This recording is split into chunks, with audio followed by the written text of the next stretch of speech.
মহড়া হচ্ছে এপারে, ঘুম উঠছে ওপারে। পেহেলগাঁও হামলার পর ভারতের আক্রমণাত্মক অবস্থান হাড়ে হাড়ে টের পাচ্ছে পাকিস্তান। তাই কখনো পাকিস্তানের প্রতিরক্ষা মন্ত্রী ভয় ভয় বলছে ভারত হামলা চালাবেই, কখনো পাকিস্তানের তথ্যমন্ত্রী মাঝরাতে সাংবাদিক বৈঠক করে বলছে তাদের কাছে বিশ্বাসযোগ্য তথ্য আছে, 24 থেকে 36 ঘন্টার মধ্যে সামরিক হামলা চালাবে ভারত। কখনো তারা চীনকে ধরছে ভারতকে ঠান্ডা করতে, কখনো ভাবছে আমেরিকা ভারতকে শান্ত করবে। এই পরিস্থিতিতে দুদেশের মধ্যে সংঘাত প্রশমনের উদ্যোগ নিল রাষ্ট্রপুঞ্জ। বিদেশমন্ত্রী এস জয়শঙ্করের সঙ্গে কথা বললেন রাষ্ট্রপুঞ্জের মহাসচিব Antonio গুইতেরেজ। The Secretary General strongly stands against terrorism.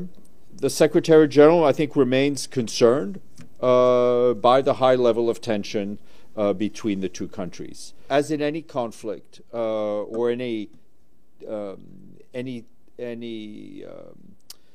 any time there's a risk of conflict, because that's where we are, the Secretary General's good officers are always available should both sides agree to it.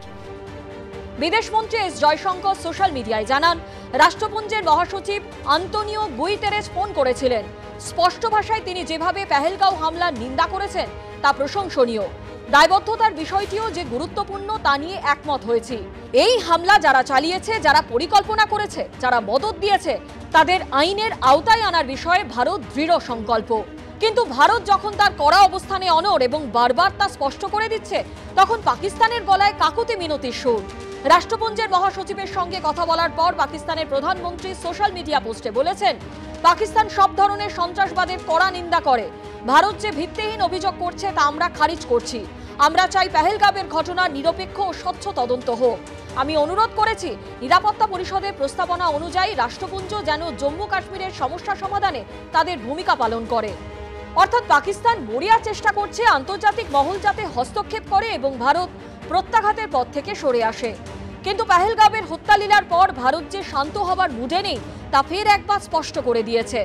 সেনা সূত্রে খবর, সংঘর্ষ বিরতি লঙ্ঘন করে নিয়ন্ত্রণ রেখায় বিনা প্ররোচনায় লাগাতার গোলাবর্ষণের প্রতিবাদ করে পাকিস্তান সেনাবাহিনী ডিজিএমওকে কড়া বার্তা দিয়েছেন ভারতীয় সেনার ডিজিএমও। এবিপি আনন্দ।